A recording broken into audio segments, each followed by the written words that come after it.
Welcome to Room 101 at Harrigan Compound West. It's story time. So this week, I'm back to Drucquer and Sons. And you remember that, I think it was week 2 or 3, one of the very first episodes, I got a hold of some Blair Gowrie and declared it almost immediately one of the greatest tobaccos I had ever tried. And I also, and I don't think we've talked about this one yet, but we will, Levant Mixture, which was pretty damn good.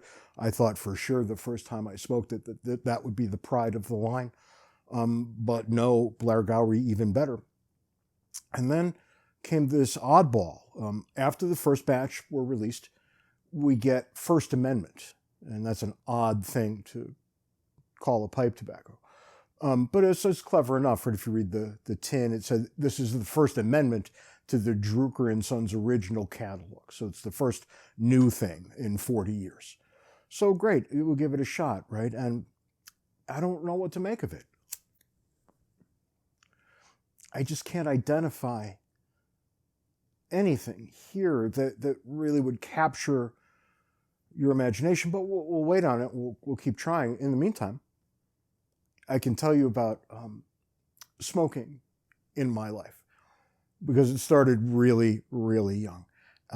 Now I should jump to when I was about 20.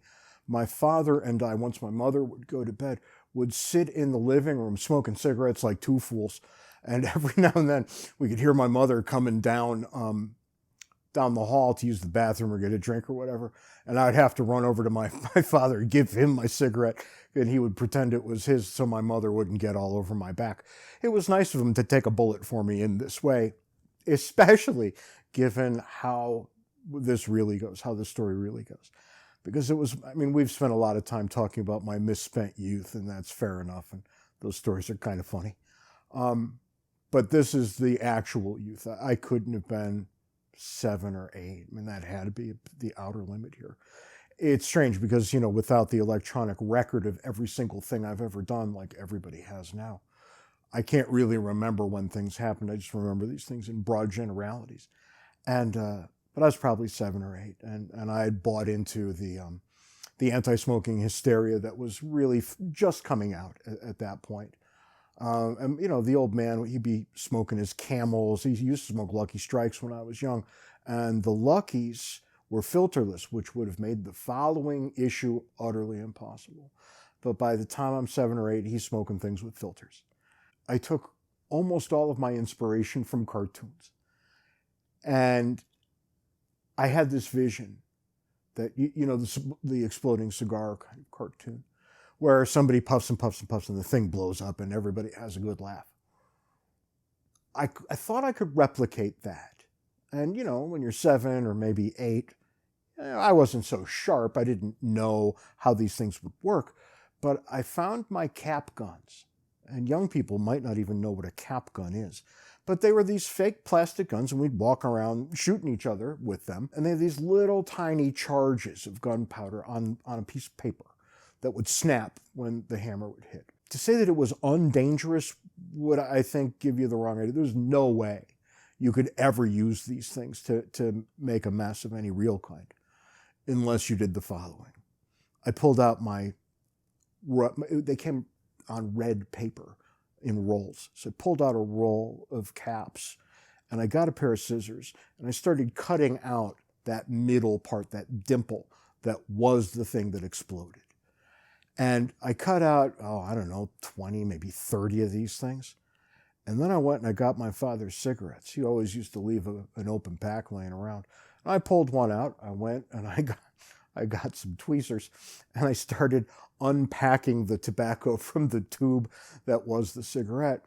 And I pulled out about half of the tobacco, and I started dropping the little round bits of gunpowder into the cigarette. At which point my mother inquired what I was doing, and I told her that I was going to make an exploding cigarette. And she immediately warned me against this. Why? Not because it would be dangerous, not because my old man might have a heart attack and die, but because he would be so angry he would probably level an ass whooping on me, the likes of which I had not yet seen. I figured it was worth the shot. And to her eternal discredit, she said, well, if you're going to do it, do it. And so I packed them all in, and then I went back to the tobacco, and I took that, and I refilled that tube just as much as I could. And we waited, my mother and I on the couch, my father in his chair. And after dinner, he grabbed a cigarette and he lit it. And I was just on the edge of my seat, waiting for this to happen. And of course, there's no telling which of the cigarettes it will be, and it wasn't this first one. So we had to wait. But as luck would have it, he was a nicotine addict, and he wasn't going to wait long before he had his next cigarette. And it wasn't the next one either. And I was just waiting for this to happen. And he pulled out the next one, and he started smoking it. And don't you know, that was the one, it was the third one in. And he smoked, and I regretted putting it so far down in the cigarette because I have to wait. But there it was. And sadly, it didn't explode the way I wanted. What it did do was shoot a flame off that cigarette about that long. It was like 8-10 inches long. And my father, I think understandably, panicked a little bit. And he threw it up in the air. And then he's looking for it before it burns a hole in the carpet.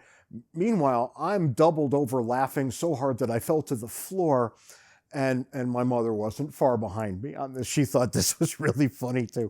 So for whatever the reason, she let it go. And then I braced myself. I figured, well, I'm sure to get a whooping for this. And it was worth it. And it didn't go that way at all. After I stopped laughing, my father looked at me and said, how the hell did you do that? And I told him, and we just nodded at each other, and that was that. Never did it again. Always kind of wanted to. What can you do? But it was one of those all-time great moments from childhood, right? First Amendment provides not an all-time great moment. It's not even a good moment, I think. I've returned to this jar 3 or 4 times now since I first got it. And there's something here I'm missing. I don't understand why anybody would be all that thrilled with this. So we'll get back to the good side of Drucquer and Sons soon. We'll talk about Levant mixture, and that will make this seem like a distant memory. Until then, have a great week, and we'll see you soon. H-A-R-R-I-G-A-N spells Harrigan, proud of all the Irish blood that's in me. You know, thinking about this reminds me of many of the atrocious things I did to my father when I was a boy. And one of them, he worked third shift. And every now and then, my mother would say, go in and wake up your father. And he'd get up at like dinner time and be having breakfast and this kind of thing. But when I was little, I used to think it was really hilarious to go in when he was sleeping and physically open his eyes with my fingers. And he would scream out in terror whenever I did this, which made me think it was even funnier. Oddly, I seem to scream out in terror every day when somebody wakes me up too, so maybe there's a genetic component to this, although nobody's sticking their fingers in my eyeballs. But the thing that I had the most fun with, the old man is deathly afraid of snakes. Now, he's not afraid of many things, but he is not at all comfortable with the idea that there are snakes in the world. Every time we had one in the yard, he would chop it in half with a shovel. He had no mercy whatsoever for a snake of any kind. And in Connecticut, really all you're getting is garter snakes. These are totally harmless. So I bought a rubber snake. And I tie a string around the snake. Then I would put the snake up on the molding on the inside of his bedroom door. And then I would attach the string to the doorknob, knowing that he would be so tired when he woke up that he would never see the obvious thing that was about to happen to him. And he would open the door, and I did this once every 6 months like clockwork. And he opened the door, and this rubber snake came down, and I'd always managed to get it right at eye level. And I could hear him screaming from across the house. And I thought, got you again.